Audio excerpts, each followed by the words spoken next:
Ниту стандардите, ниту регулативата и процедурите биле почитувани при реконструкцијата и пренамена на објектот во кој ќе биде сместена дискотеката Пулс, покажало вештачењето на Градежниот факултет по пожарот во Кочанската дискотека во кој загинаа 63 лица, а на 200 беа повредени.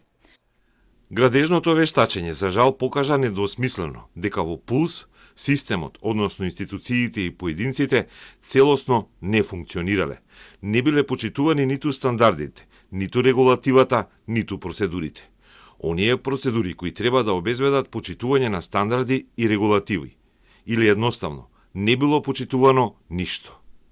Тој на денешното ручиште додаде дека вештачењето покажало дека воопшто не се внимавало на безбедноста на посетителите на дискотеката.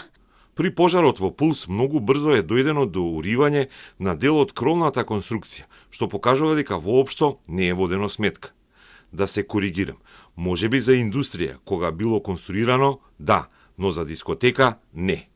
Градбата на објектот според него не овозможувала и при случај на пожар лицата неповредени да можат да го напуштат објектот, а немало ни лесен пристап за спасувачките тимови. На прашање на обвинителството дали при вештачењето нашле било каков детал во насока на зголемување на безбедноста на посетителите на дискотеката, Марковски изјави за жал не.